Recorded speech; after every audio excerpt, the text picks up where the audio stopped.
दोस्तों, मैं हूं डॉक्टर गार्गी कौल। जिस टॉपिक पे मैंने अपने प्रोफेशनल लाइफ में मैक्सिमम काम किया है, तो आज मैं उसी टॉपिक को आपके सामने लेके आई हूं। आफ्टर ऑल, डिलीवरी के बाद बच्चे की हमने देख रेख कैसे करनी है और कौन कौन से स्टेप्स हैं जिन पे हम विशेष काम करेंगे तो हमारा बच्चा हेल्दी रहेगा। तो एक एक करके आपको मैं बताऊंगी। बच्चे को मदर के बॉम में जो खुराक मिलती है वो अम्बलाइकल कॉर्ड के थ्रू मिलती है। जैसे ही बर्थ होता है वो सारा सिस्टम चेंज, हम कॉर्ड को कट कर देते हैं, वहाँ पे कॉर्ड क्लैंप लगा दिया जाता है और जो डाइट है वो बच्चे की ओरल स्टार्ट हो जाती है। तो हमने क्या करना है, सबसे पहले मैं आपको कॉर्ड क्लैंप के बारे में ही बताऊंगी। यहाँ से कॉर्ड कट की जाती है और क्लैंप लगा होता है। काइंडली उस जगह को बार बार टच ना करें और यहाँ पे उसका स्किन के साथ रिलेशन होता है, वहाँ भी ज़्यादा टच करने की ज़रूरत नहीं होती, क्योंकि बार बार टच करने से इन्फेक्शन के चांसेस बढ़ जाते हैं। उस जगह पे ना कोई एप्लीकेशन लगानी है, ना कोई एंटीबायोटिक लगाना है। 6-7 दिन में ये रूडिमेंट्री होके अपने आप उतर जाता है। अगर उसमें लालिमा या सूजन है, फिर हमें अपने डॉक्टर से कंसल्ट करने की ज़रूरत होती है, अदरवाइज़ कोई ज़रूरत नहीं है। नेक्स्ट स्टेप में आएंगे हम कि डिलीवरी तो हो गई, अब हमने बच्चे की सफाई कैसे करनी है, क्योंकि बच्चा जब बॉम में होता है तो उसकी प्रोटेक्शन के लिए एमनियोटिक फ्लूइड माना जाता है। तो हमने बच्चे को जैसे ही वो मदर के बॉम से बाहर आता है तो हमने उसको स्पॉन्जिंग करनी है, बाथ नहीं देना। स्पॉन्जिंग से एक तो उसकी बॉडी का टेम्परेचर जो है वो नॉर्मल रहता है और उस टाइम से लेके लगभग 7 दिन तक उसे स्पॉन्जिंग ही करें, ताकि आपका बच्चा जो है वो सुरक्षित हाथों में पले। आफ्टर अ वीक आप उसको बाथ दे सकते हैं।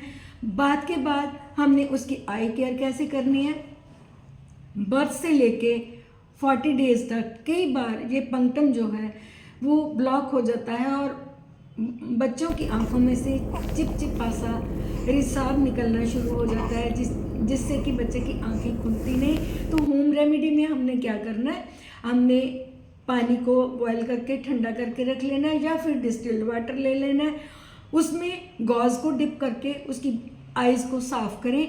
ऐसा रूटीन में करना है।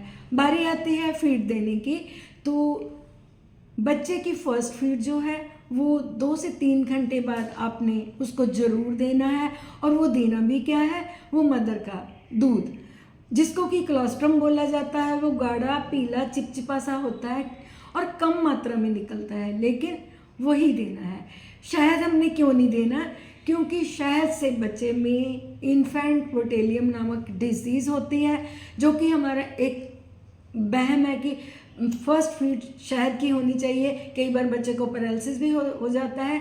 इस पर मैंने एक शॉर्ट भी बनाया हुआ है, काइंडली मेरे चैनल पे विजिट करें और देखें। तो माँ का दूध ही दें। दूध पी लेने के बाद चाहे बच्चा फर्स्ट फीड ले रहा है, चाहे सेकंड ले रहा है, चाहे वो 1 हफ्ते के अंदर है, चाहे फिर 6 महीने के अंदर, आपने क्या करना है, फीड देने के बाद बच्चे को अपने कंधे पे लगाएं, उसकी पीठ पे हल्का हल्का हाथ फेरें। जब तक बच्चा बर्प नहीं कर लेता, भाव की डकार नहीं ले लेता, बच्चे को लिटाना नहीं है। क्योंकि हम भी अक्सर जब फीड लेते हैं, डाइट खाते हैं, रोटी खाते हैं, तब हमारे अंदर भी एयर जाती है, ऐसे ही बच्चे के अंदर जाती है। तो ये डकार दिलवाना बहुत ही ज़रूरी है। अगर ऐसा नहीं करते और बच्चे को फीड देने के बाद लिटा दिया जाता है तो वही फीड बच्चे की सांस वाली नाली में उल्ट जाती है और कई बार बच्चा सोए का सोया ही रह जाता है। इसलिए इस चीज़ पे विशेष ध्यान देने की ज़रूरत होती है। और एक चीज़ मैं बोलूँगी, बच्चे को जो कपड़े पहनाने हैं वो अकॉर्डिंग टू सीज़न पहनाएं। जितने कपड़े हम पहनते हैं उससे एक आध कपड़ा ज़्यादा पहनाएं। सिंथेटिक कपड़ा पहनाने की कोई ज़रूरत नहीं है, इससे कई बार बॉडी पे रैशेस हो जाते हैं, इम्पेटिगो नियोनेटर्म होने की भी चांसेस होते हैं। आपको एडवाइस करती हूँ कि कॉटन के, मिसलन के सॉफ्ट कपड़े होने चाहिए, जिससे कि बच्चे की स्किन को प्रोटेक्शन मिले।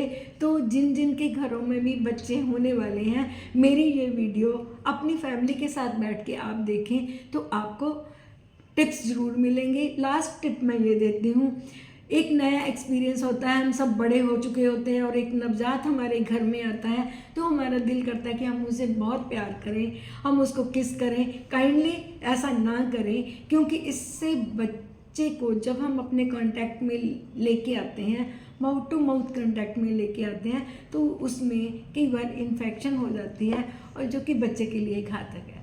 तो यही चीज़ें बताऊंगी। लास्ट में एक चीज़ और है कि ऑलवेज मदर का फीड ही दें और जो आर्टिफिशियल फीड है उसको नो बोलें।